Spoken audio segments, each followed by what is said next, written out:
इस कहानी की लेखिका है विनीता मोहता। आकांक्षा और नमित शादी के बाद हनीमून के लिए राजस्थान घूमने आए थे। उन दोनों को साथ में समय बिताना था, इसलिए उन्होंने रहने के लिए नॉर्मल टूरिस्ट प्लेस से दूर एक पुराना किला, जो वर्तमान में उस रियासत के द्वारा रिजॉर्ट में तब्दील कर दिया गया था, वहीं पर एक रूम 3 दिनों के लिए बुक किया था। दोनों कार से वहां पहुंचे। जैसे ही दोनों उस रिजॉर्ट में पहुंचे, उस महल को देख आकांक्षा को कुछ अजीब सी घबराहट होने लगी। उसके सर पर ढेर सारा पसीना आ गया। प्यास से उसका गला सूख रहा था। वह हैरानी से पूरे रिजॉर्ट को घूरते हुए देख रही थी। उसकी आंखों के आगे पुराने राजमहल और राजभवन का पूरा नजारा आ गया। मुझे ऐसा लग रहा है कि मैं यहाँ पहले भी आ चुकी हूँ। हाँ, ऐसा कैसे हो सकता है? तुम्हारा जन्म ही ऑस्ट्रेलिया में हुआ है और तुम पहली बार इंडिया आई हो, फिर इस जगह पर कैसे आ सकती हो? वो तो मुझे नहीं पता, मगर खैर छोड़ो इन सब बातों को। तुमने हमारे रहने के लिए बहुत ही अच्छी जगह चूज की है। Love you. कहते हुए आकांक्षा नमित के गले लग गई। जैसे ही आकांक्षा नमित के गले लगी, तेज हवा चलने लगी। धूल भरी आंधी में दोनों को कुछ भी नजर नहीं आ रहा था। आकांक्षा के चेहरे पर बाल उड़ रहे थे। जैसे तैसे दोनों रिसेप्शन पर पहुंचे। हवा के कारण आकांक्षा के पूरे बाल बिखर चुके थे। वो अपने बालों को कुछ इस तरह से ठीक कर रही थी कि किसी को उसका चेहरा नजर नहीं आया। नमित रिसेप्शन से अपने कमरे की चाबी लेकर आकांक्षा के साथ अपने कमरे में पहुंच गया। ना ही होटल के किसी स्टाफ का और ना ही नमित का और ना ही आकांक्षा का ध्यान गया कि होटल के रिसेप्शन पर आकांक्षा के पूर्ण जन्म की तस्वीर लगी हुई थी। नमित ने आकांक्षा के लिए होटल का सबसे बड़ा रूम बुक किया था। दिन भर की ट्रैवलिंग के थकान के कारण उस बड़े से आलीशान कमरे में लगे हुए पलंग पर नमित और आकांक्षा दोनों जल्दी गहरी नींद में सो गए। कमरे में पूरा अंधेरा था, केवल नाइट लैंप जल रहा था। तभी आकांक्षा के अस्त व्यस्त कपड़ों के ऊपर से होता हुआ एक काला सा हाथ उसके होठों तक पहुंच गया। उसके होठों और गालों को सहलाते हुए वह हाथ उसके होठों को मसलने लगा। पहले तो नींद में आकांक्षा को लगा कि पास में सो रहा नमित ही उसे परेशान कर रहा है, मगर उस हाथ के खुरदुरापन के कारण उसके गाल छिल गए। वह चीख कर उठी। नमित यार, ये प्यार करने का क्या तरीका है? मेरे गाल देखो, दर्द के कारण जलन कर रहे हैं। आकांक्षा की बात सुनकर नमित ने पास का टेबल लैंप जलाया और बोला, ये क्या बोल रही हो तुम? क्या हुआ? मैं तो सो रहा हूँ। आकांक्षा हैरान थी, क्योंकि ये तो उसे भी समझ में आ गया था कि वो हाथ नमित का नहीं था। इसका मतलब कमरे में कोई और भी है। उसने तुरंत कमरे की सारी लाइट जलाई और पलंग के आसपास और नीचे चेक करने लगी, मगर कहीं भी कोई नजर नहीं आ रहा था। पूरे कमरे में हल्का हल्का सा धुआं हो रहा था और जलने की गंध आ रही थी। कमरे का तापमान भी बहुत कम था। आकांक्षा ठंड से कांपने लगी। आकांक्षा, शायद तुमने कोई बुरा सपना देखा होगा, सो जाओ। ज्यादा थकान के कारण कभी कभी इल्यूजन होता है। That was not my illusion। देखो, मेरे गालों पर उंगली के निशान साफ नजर आ रहे हैं। कहते हुए आकांक्षा ने अपना चेहरा आगे किया तो सच में उसके चेहरे पर उंगलियों के निशान थे। और ये बदबू, कितनी तेज किसी चीज के जलने की बास आ रही है। अभी के अभी हाउसकीपिंग को बुलाओ। आकांक्षा, रात बहुत हो चुकी है। इस समय तो शायद रिसेप्शन पर कोई मौजूद नहीं होगा, क्योंकि ये होटल शहर में नहीं बल्कि जंगल में है। जैसे तैसे रात निकाल लो। सुबह सबसे पहले होटल स्टाफ से बात करूंगा। दोनों की बातें पर्दे के पीछे कोई खड़ा सुन रहा था। उसके शरीर पर बड़े बड़े छाले थे, मानो उसका शरीर किसी चीज से जल गया हो। नमित ने उसे प्यार से समझाकर सुला दिया, मगर नमित को नींद नहीं आ रही थी।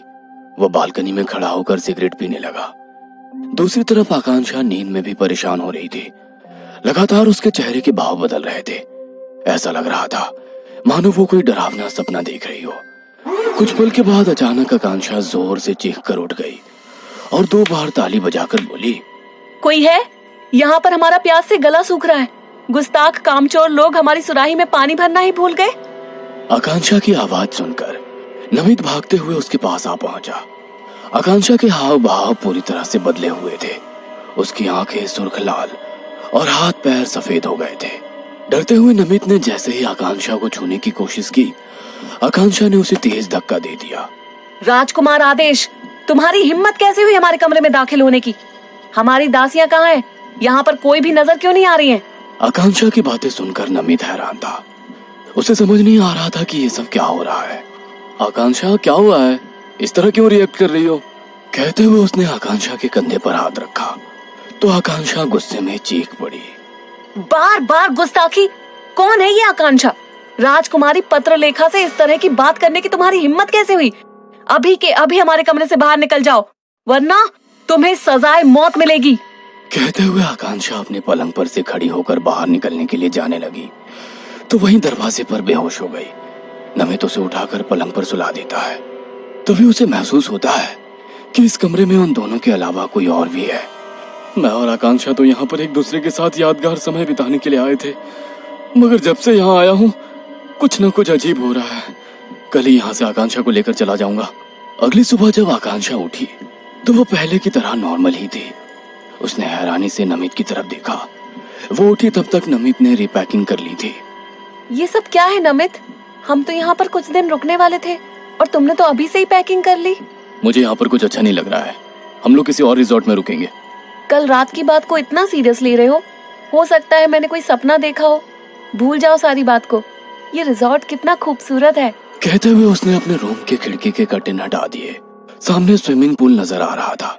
उसी पूल के पास एक आदमी खड़ा था जिसका शरीर पूरी तरह से जला हुआ था। वो आकांक्षा के कमरे की खिड़की की ओर ही देख रहा था। उसकी भयानक शक्ल देख आकांक्षा की चीख निकल गई। आकांक्षा की चीख सुनकर जैसे ही नमित खिड़की के पास पहुंचा वहां पर कोई नहीं था। नमित ने आकांक्षा का हाथ पकड़ा और अपना लगेज लेकर उस रूम से बाहर निकलने लगा।